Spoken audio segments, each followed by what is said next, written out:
Guess who's back? Me, I'm back. Today, we're doing an arrow build. Check it out.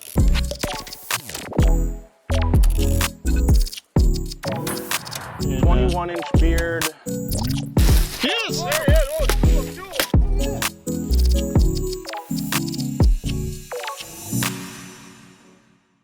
Just a brief overview of what I'm shooting for this year. I'm shooting the X Impact by Black Eagle 4mm arrows with their focus system for the insert-outsert.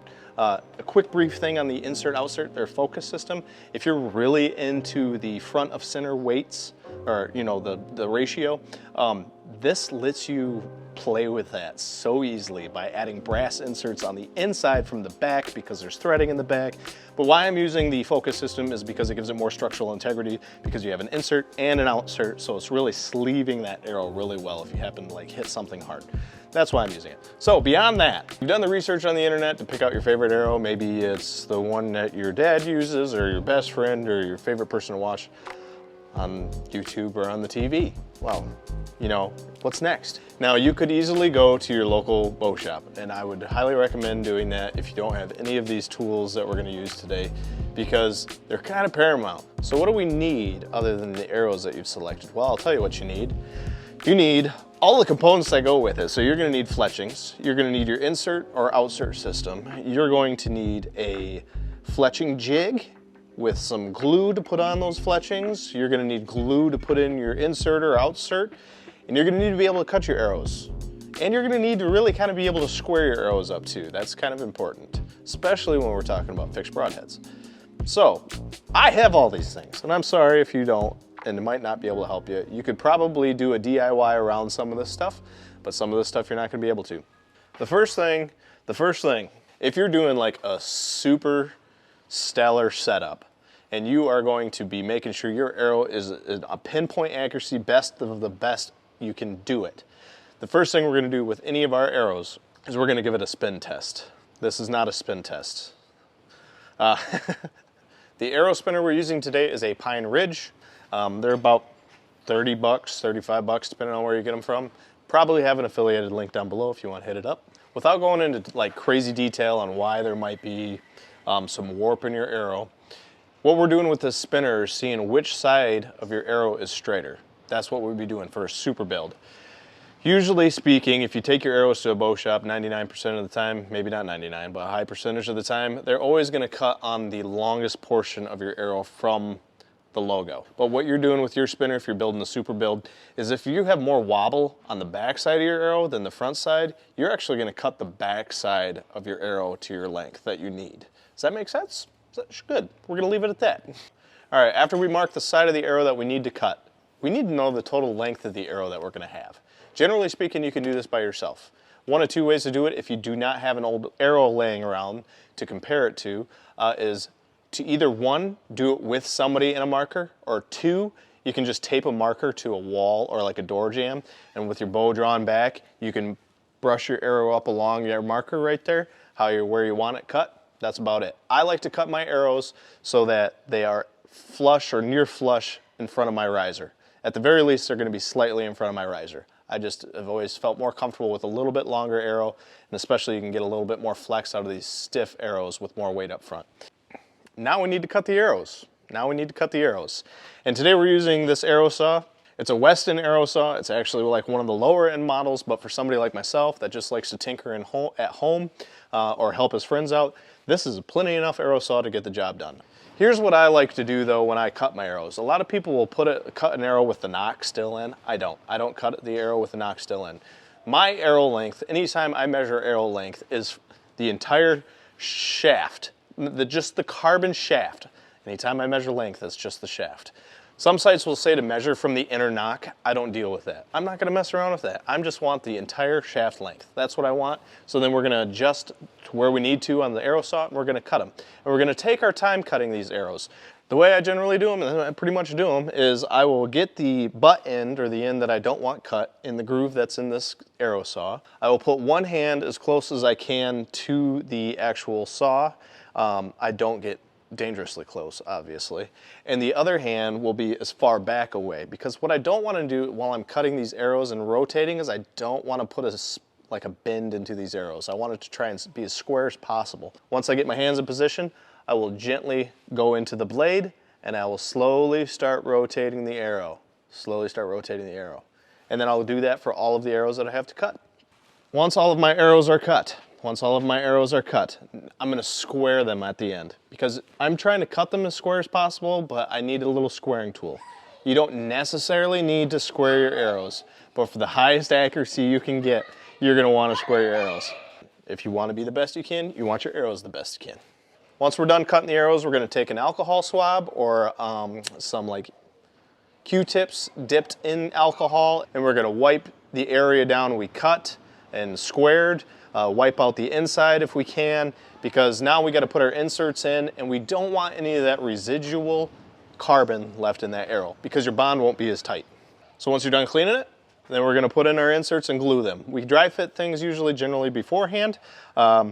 For their glue, there's multiple ways you can go about using your glue. Some people use hot melt, some people use super glue, some people use a 2-part epoxy. I'm playing around with this new stuff from, it's not new. I'm playing around with this stuff from Black Eagle, and I think it's been around for a while. It's got great reviews. It's called Instabond IR 1500. I don't know, it's on their website. But that's the stuff I'm using for my inserts. So the arrow's clean, and now we picked our glue out, whatever you want to use, and we're gonna make sure the entire insert, or outsert for that matter, is completely covered. Second here. We've got a little bit of glue on the insert, and we're gonna just gently slip it in. And as we're slipping it in, I like to go up and down with it a little bit, but I'm gonna be spinning it at the same time, so I know that everything is completely coated with the insert, or outsert. And then once that is all done, we're gonna wipe off the excess glue. And while our inserts or outserts are drying, we're gonna start fletching so we can kill 2 birds with 1 stone. Now there's a couple different things we could do for fletching. There is a lot of like new type of fletching things out there. And I'll tell you what, some of them are pretty sweet, but we're gonna stick with old time's sake and actually glue on our fletchings. I'm using the AA Max Stealth. I've been using those for a couple of years now. I can give you my reasons, but I mean, I just like them. And I like the 4-fletch. That's just me. It gives a little extra stability. I know it gives more drag, so you can't shoot out to 125,000 yards, but I'm good with it, okay? So you could shoot 3-fletch, 4-fletch, 5-fletch, 6-fletch. It doesn't matter what your preference is. We just got to set up the fletcher to match what you want to do. There are a handful of fletchers out there, a handful. Just to give an example of all the different type of fletchers, here's at least 3. We have an Arizona or an AEE fletcher, and then we have the Blitzenberg, which is the most common you'll probably see in archery shops.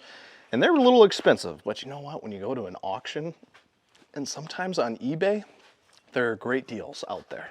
So I use the Blitzenberg. It gives you a little bit of extra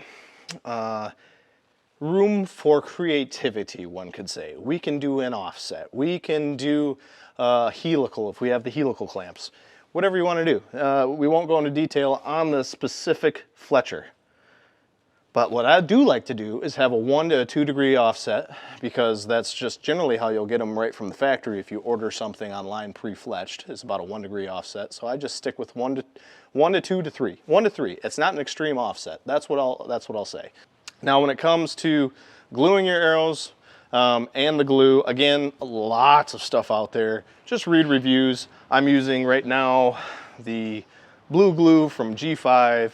I've used the AEE glue. I think that's a fantastic glue. I've used super glue. I think it holds great. The important thing is, before you put any glue on your fletching or on your arrow, similar to our insert and outsert, we need to clean the shaft. We need to clean the shaft.